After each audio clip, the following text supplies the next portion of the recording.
What young girl, if only for a fleeting moment, hasn't dreamed of this? The mystique, the money, the magic of a model's life in New York City. Being the it girl, treated like a princess, a living doll. Like Giselle, Heidi, Kate, top models who make millions of dollars a year prowling catwalks and posing in the pages of Vogue.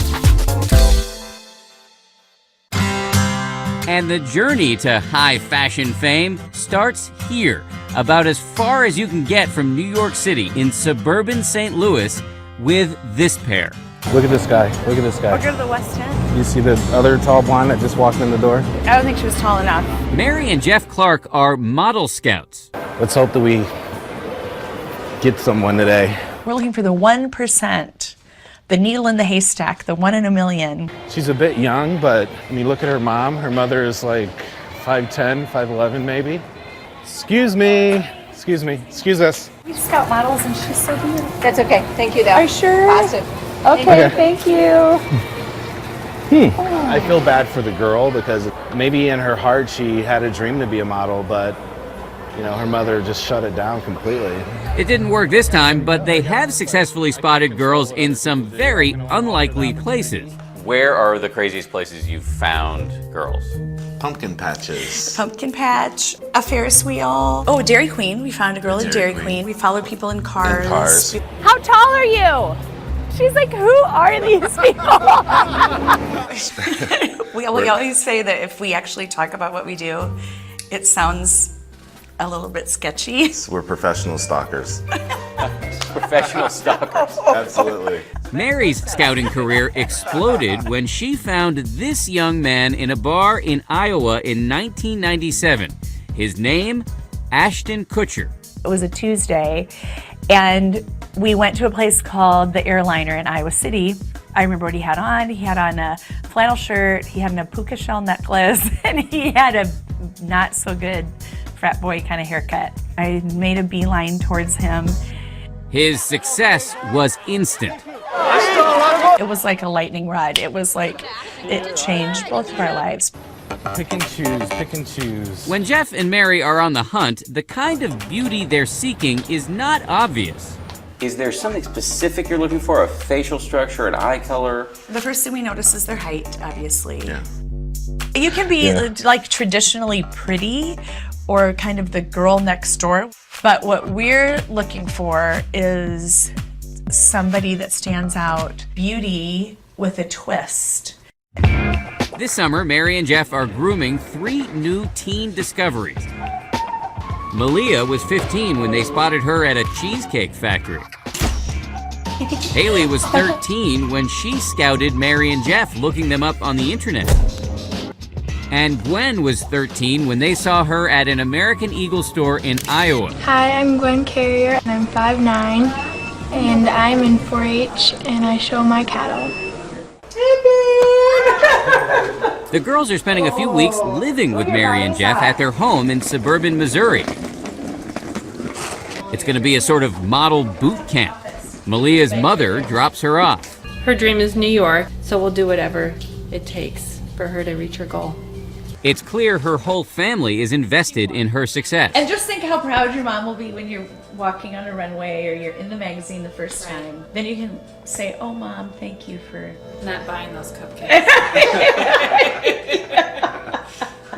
Oh my gosh. He is adorable. Exploring their new digs is fun, So that's your bed because she took that bed.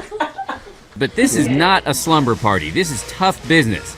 At the end of this boot camp, only one of these girls will be picked to go to New York City to start her modeling career. Mary and Jeff bring the 3 girls to a big training session they're holding with other wannabe models they're developing. It needs to look effortless, but you need to be aware of your whole entire body. Okay, babe. Good. Shoulders back. They learn how to walk on the runway. Haley seems to be a natural.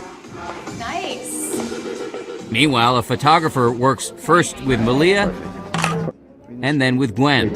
Good. Posing and walking is important, but these girls will not get anywhere in the modeling game if they cannot get down to a very specific size.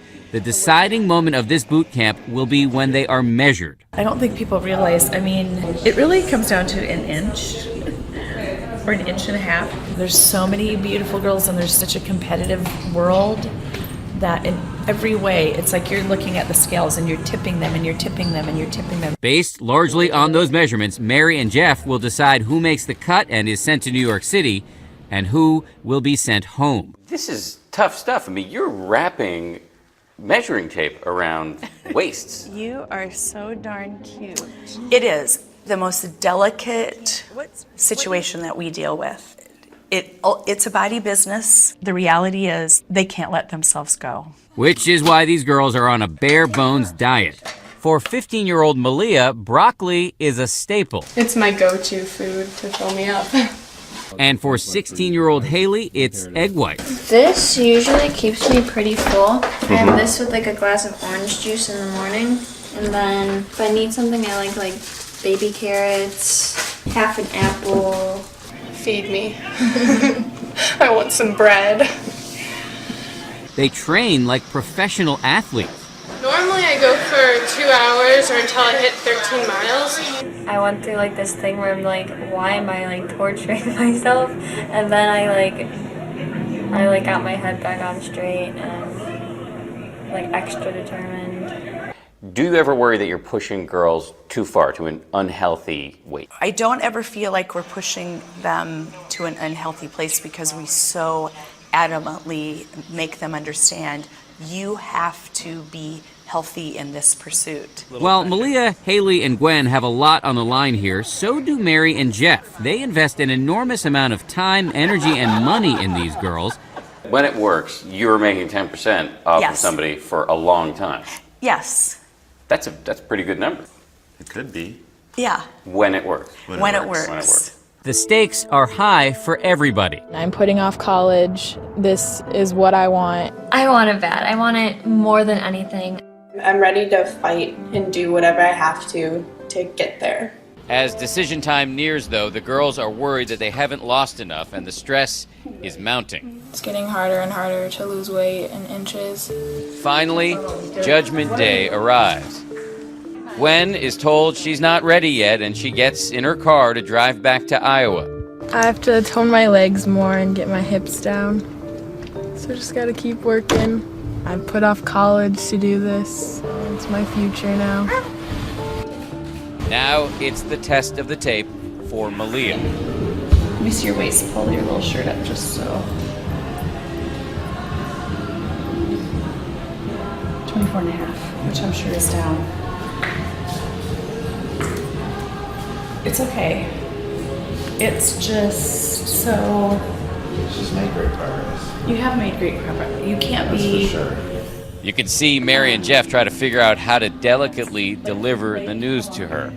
It takes time. Like, you can't be extreme. Malia has been cut. Don't feel a need to rush. Do you feel a need to rush? Not really. Perhaps making matters worse, the photographer tells Malia to look to Haley for advice. You see Haley, who's had some more experience, kind of take you through just more of the movement side of it. It'll give you a lot of ideas. So get change and then run over. She's trying to stay strong, but she is clearly upset. I'm just doing whatever Mary and Jeff say. Is this like a hard process? I don't know how to describe it. You can see her look resentfully at Haley, whose measurements meet the mark. Haley will now be heading to New York City.